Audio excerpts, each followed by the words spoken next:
16th BRICS Summit concludes. Prime Minister Modi participates in the summit held in Kazan, Russia.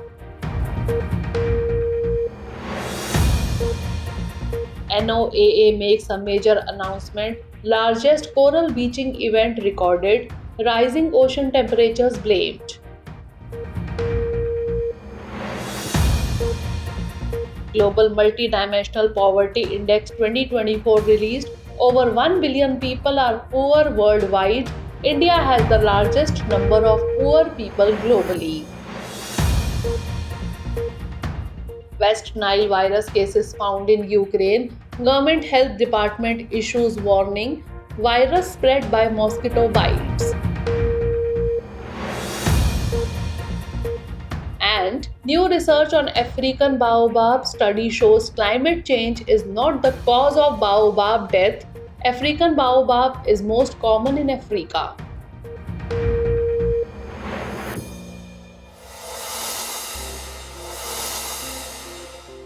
Recently, the 16th edition of the BRICS Summit was held in Kazan, Russia. Prime Minister Narendra Modi represented India at this summit. It is noteworthy that Prime Minister Modi was on a 2-day official visit to Russia to participate in the summit. The main focus of this summit was to strengthen multilateralism for global development and security. During his visit, Prime Minister Modi also held bilateral talks with Russian President Vladimir Putin. Discussions at the summit included important issues such as energy, food security, and health, along with the new challenges and opportunities following the expansion of BRICS. BRICS is an acronym for the group of leading emerging economies: Brazil, Russia, India, China, and South Africa. It currently has 10 member countries, although Saudi Arabia has not yet formally become a member. Its objective is to improve global economic balance and amplify the voice of developing countries on the global stage.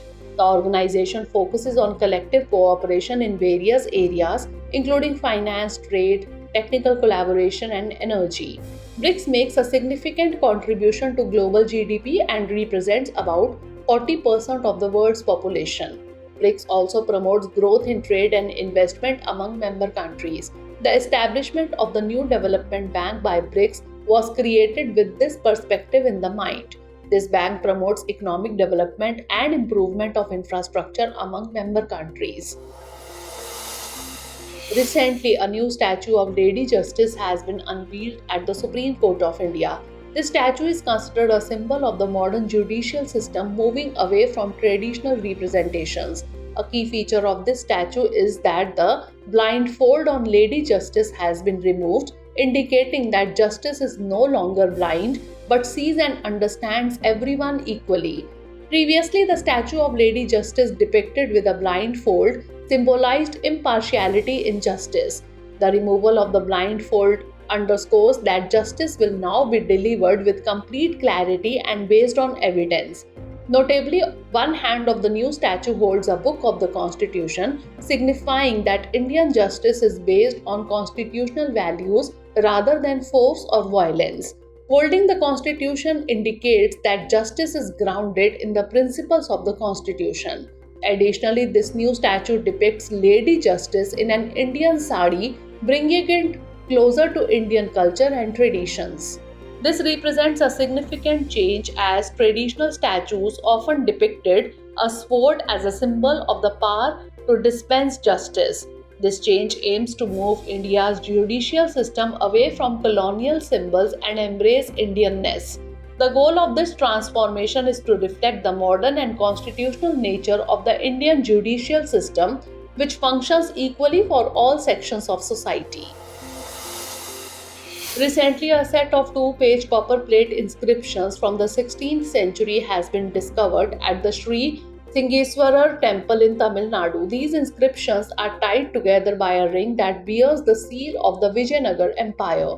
The inscriptions are written in Sanskrit and in the Nandinagari script, and they are believed to have been engraved during the reign of King Krishnadev Rai in 1513. These copper plates record the gifting of the village of Vasala Bataka to several Brahmins, which was later renamed Krishnarayapura. Additionally, these copper plates provide important information about the history of the Sri Singiswarar temple. The Sri Singiswarar temple is an ancient Hindu temple dedicated to Lord Shiv.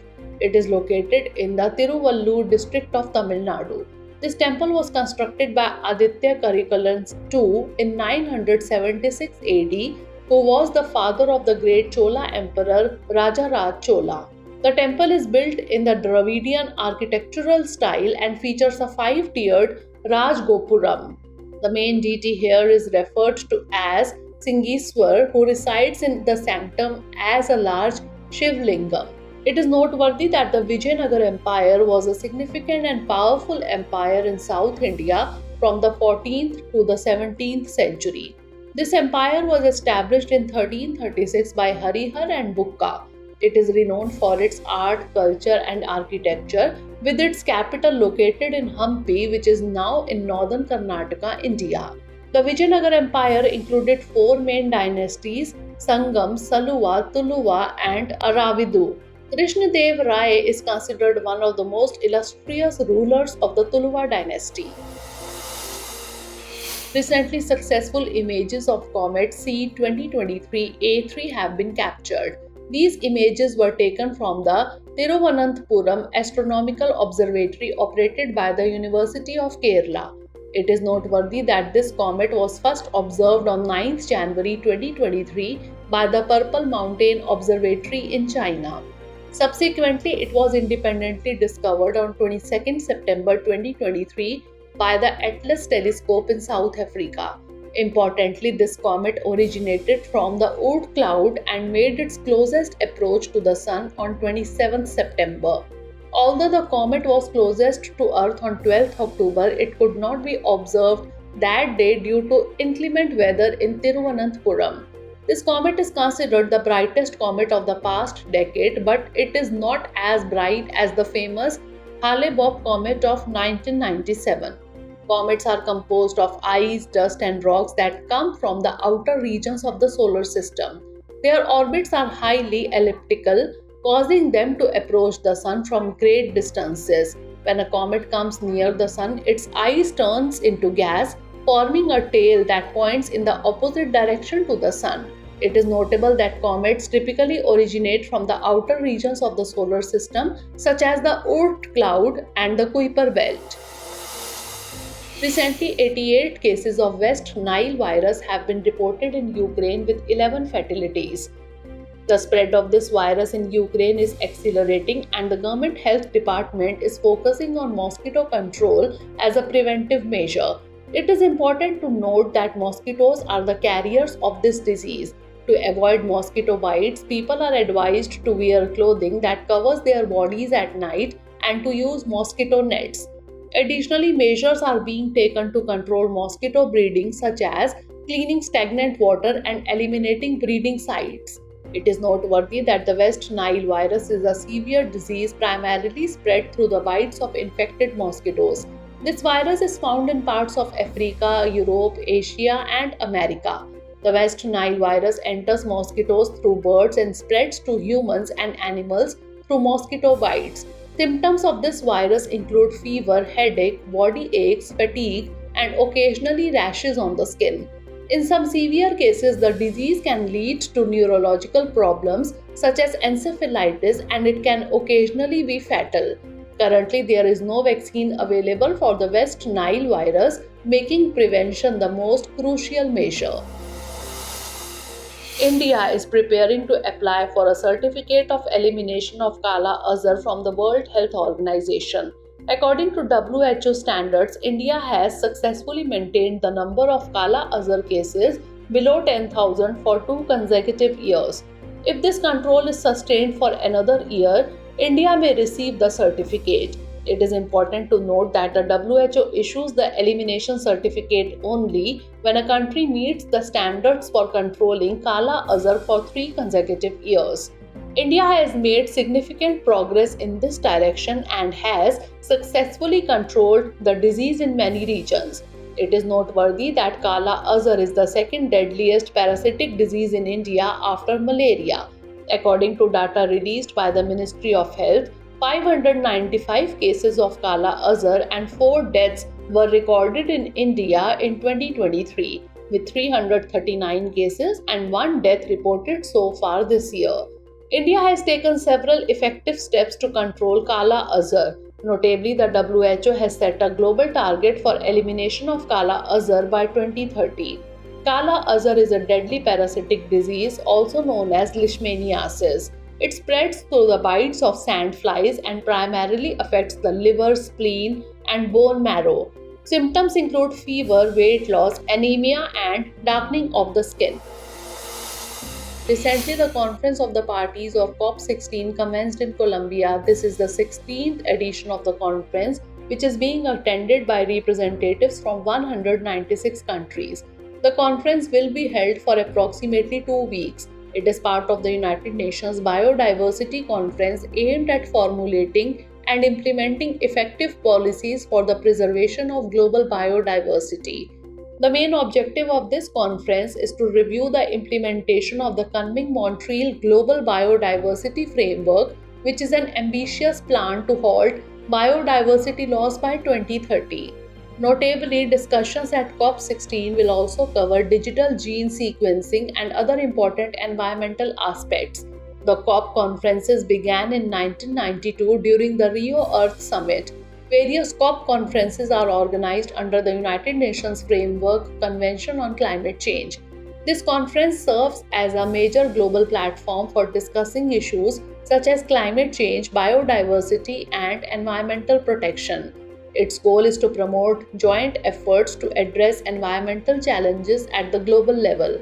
Representatives from almost all countries participate in this conference, reaching consensus on various environmental issues. The COP conference plays a crucial role in determining, implementing, and monitoring global environmental policies. It is an important platform for establishing dialogue among countries where in-depth discussions on climate change, biodiversity, and sustainable development take place. Recently, a new study by the South African ecologists have refuted the notion that the African Baobab tree is dying due to climate change. While several previous studies claimed that Baobab trees were found dead as a result of climate change, the new research indicates that these trees are indeed capable of maintaining their growth and existence. According to the study, Baobab trees can survive even under harsh conditions and are well adapted to climate change due to their lifestyle. Researchers also found that there could be several other reasons for the decline of these trees, including environmental conditions and human activities. The African baobab is known as the tree of life. These long-lived deciduous trees can grow between 20 to 100 feet tall with thick trunks and dense canopies. They can live for thousands of years and are native to the African continent, playing a crucial role in the ecosystem. Baobab trees help mitigate the effects of climate change, provide food and shelter for animals and humans, and assist in retaining moisture in the soil and recycling nutrients. For information, the baobab's superfruit serves as a source of income for thousands of farmers. Its fruit has a sweet and sour taste and is rich in vitamin C, potassium, magnesium, calcium, and antioxidants. It also contains a high amount of fiber, acting as a natural prebiotic. Recently, the National Oceanic and Atmospheric Administration made a significant announcement regarding global coral bleaching. According to this announcement, the coral bleaching event that began in February 2023 is the largest and most severe on record. During this event, corals lose their color and symbiotic algae due to warm ocean waters, causing them to turn white and die if temperatures do not improve. It is noteworthy that this event has affected over 77% of coral reefs, which is significantly more than previous events. The primary causes of this occurrence are climate change and the rapid rise in ocean temperatures. Scientists believe that this coral bleaching is damaging marine ecosystems, threatening the livelihoods of those who depend on marine resources. This event has impacted more than 54 countries and major oceans, including the Atlantic, Pacific, and Indian Oceans, with large-scale coral bleaching observed in several key reef areas, including the Great Barrier Reef. For reference, the National Oceanic and Atmospheric Administration was established in 1970. It is an important scientific and regulatory agency in the US, operating under the Department of Commerce. Its mission is to monitor weather forecasting, oceanography, atmospheric conditions, and coastal ecosystems. NOAA also monitors coral reefs and records occurrences of bleaching. Recently, the Global Multidimensional Poverty Index 2024 was released. It was jointly published by the United Nations Development Programme and the Oxford Poverty and Human Development Initiative. According to this index, 1.1 billion people worldwide are living in multidimensional poverty, more than half of whom are children. Of these, 40% live in countries affected by war or violent conflict. This index indicates that the pace of poverty eradication in conflict-affected countries is slow and their situation is more severe compared to other countries. It is noteworthy that India has lifted 415 million people out of poverty from 2006 to 2023, which is a significant improvement. However, the poverty rate in rural areas remains at 21.9%, while in urban areas it is only 5.5%. The report also states that approximately 584 million people suffering from poverty are children, and globally, about 3 out of 10 children live in poverty. This index measures poverty based on 10 key dimensions, which include factors related to health, education, and standard of living. Essential requirements such as malnutrition, child mortality, access to education, clean water, sanitation facilities, and availability of electricity are assessed. This report is linked to Sustainable Development Goal 1, which aims to eradicate all forms of poverty by 2030. So that's all for now in this bulletin. After the news, let's take a quick look at 5 questions related to the bulletin. Questions based on today's bulletin are: first question is, consider the following statements regarding BRICS. 1. The acronym stands for Brazil, Russia, India, Canada, and South Africa. 2. Its objective is to promote peace, security, development, and cooperation. 3. This organization represents 40% of the world's population. How many of the above statements are correct? Only 1, only 2, all 3, or none of the above. Next question. Consider the following statements regarding the Sri Singiswarar temple. 1. It is a Hindu temple dedicated to Lord Shiv. 2. It was built by Aditya Karikalan II in 976 CE. 3. This temple is located in the Tiruvallur district of Tamil Nadu. How many of the above statements are correct? Only 1, only 2, all 3, or none of the above. Next question. Consider the following statements regarding comets. 1. They are made of ice, dust, and rocks from the outer regions of the solar system. 2. Their orbit is circular. 3. They are found in the outer region of the Kuiper belt. How many of the above statements are incorrect? Only 1, only 2, all 3, or none of the above. Next question. Consider the following statements regarding the African Baobab. 1. It is known as the tree of life. 2. Its height typically ranges from 20 to 100 feet. 3. Its fruit is rich in fiber. How many of the above statements are incorrect? Only 1, only 2, all 3, or none of the above. Last question. Consider the following statements regarding Kala-azar. 1. It is a deadly parasitic disease. 2. It is spread by mosquito bites. 3. It primarily affects the liver, spleen, and bone marrow. How many of the above statements are correct? Only 1, only 2, all 3, or none of the above. Vijay Kishore Rahatkar has been recently appointed as the new chairperson of the National Commission for Women. She has succeeded Rekha Sharma in this position. Vijay Rahatkar is an active member of the Bharatiya Janata Party and has previously led by the party's Women's Wing. Additionally, she has served as the chairperson of the Maharashtra State Commission for Women. It is noteworthy that the National Commission for Women was established in 1992 with the primary objective of protecting women's rights and promoting their empowerment across the country. World Iodine Deficiency Day was observed on 21st October. The purpose of this day is to raise awareness about the importance of iodine and the health issues caused by its deficiency. It is important to note that iodine deficiency can lead to serious problems such as goiter, thyroid disorders, developmental issues in fetuses of pregnant women, and intellectual disabilities. Notably, to address iodine deficiency, India launched the National Goiter Control Program in 1962, which was expanded in 1992 to become the National Iodine Deficiency Disorders Control Program. Cyclone Dana recently made landfall on the coast of Odisha and West Bengal. The Indian Meteorological Department has issued warnings of heavy rainfall and strong winds in these regions.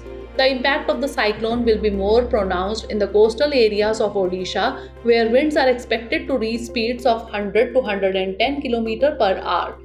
It is noteworthy that cyclones form around areas of low pressure. During a cyclone, winds move rapidly inward, rotating counterclockwise in the northern hemisphere and clockwise in the southern hemisphere.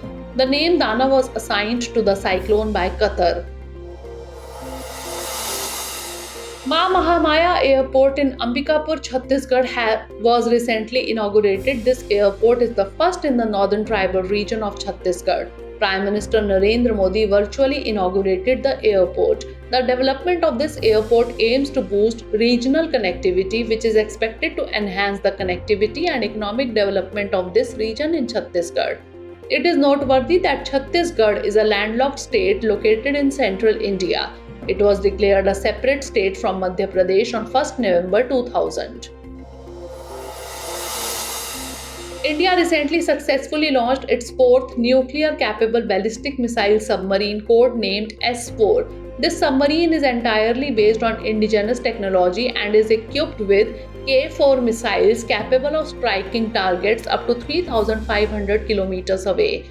This is a significant step towards strengthening India's maritime security. Notably, INS Arihant was India's first indigenous nuclear submarine launched in 2009. INS Arighat, the second submarine of the Arihant class, has been operational since 2017.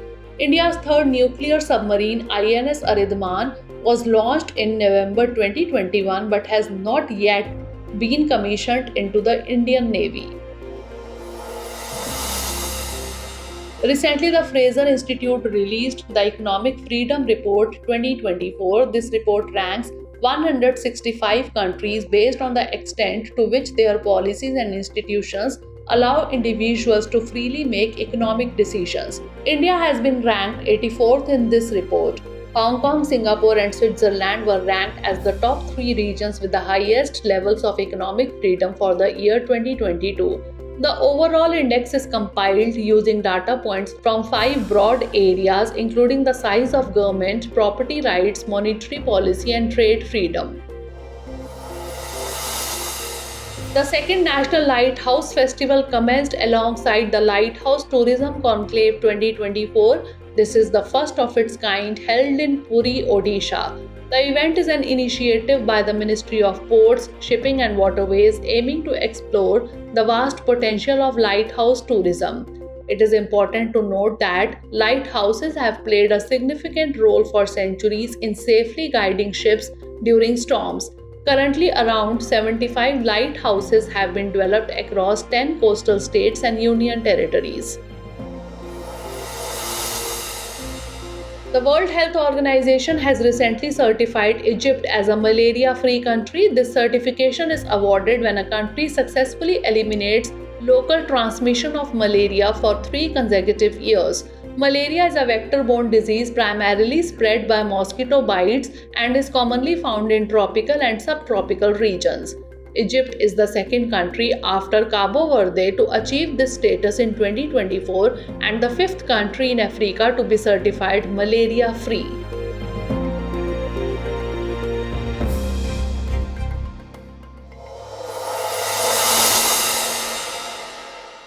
For more informative content, like, share and subscribe, and do not forget to press the bell icon to get the notifications.